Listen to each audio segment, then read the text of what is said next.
Christianity is on the rise in Iran as they are now being forced to close down between 50,000 and now 75,000 mosques across the country.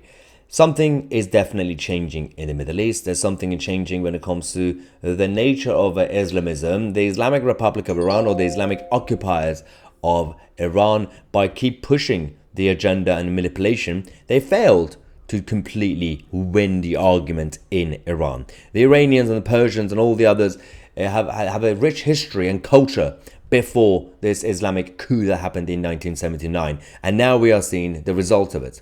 Young people, younger generation are definitely moving away from Islam and Islamism, but they are either becoming Christians or maybe even like secular or atheists, whatever. But Christianity is definitely on the rise. 50,000 mosques have closed in Iran. That was the initial update we had a couple of months ago.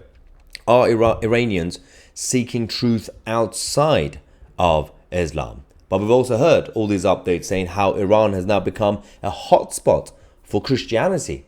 This is absolutely fascinating. Do not forget the history of Iran and Persian Empire and all the others.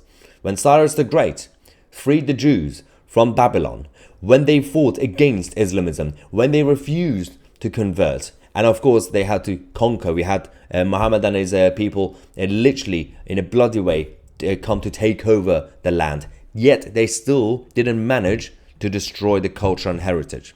They might have been taken over. The regime could be Islamic, but the people are not. We also had already the existing data that we talked to you guys about 2-3 years ago on this channel, before the rise of Christianity, that the actual official data coming from the Islamic world showed that fewer than 35% of Iranians are practicing in Islam.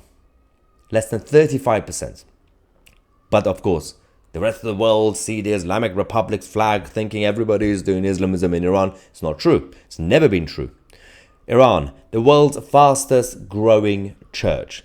In the past 2 decades, Iran has had the fastest growing church in the world, even though the Bible is illegal, points out Nima Alizadeh, one of the many Iranian converts to Christianity in the last couple of decades. Iranians like Nima are taught the ways of Islam from the day they are born.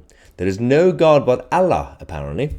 Muhammad is the messenger of Allah, and he is the last and final prophet sent by Allah. Nima was no exception to this rule, growing up in a nominal Muslim family who preached that Islam was the only religion. There was no other option. Things are changing. The tide is turning. Good news from Iran. 1 million new Christian believers. What first comes into your mind when you see the word Iran in the headlines? Well, people always assume the Islamic Republic. But it's not true. We know it's not true. Amid hijab protest, Christianity expands foothold in Iran, according to 2 other new experts as well who've been talking about this a lot. This is the beginning of change when it comes to saving humanity. While Europe and the continent of Europe is being taken over by Islamists and those with barbaric views and backwards views, there is still a beacon of hope. Israel and Israelis are fighting against Islamism. We still have some countries in Europe, Poland and Hungary, fighting against it, mostly Poland actually. But in the Middle East, it's not just Israel. Iran is also the beacon of hope.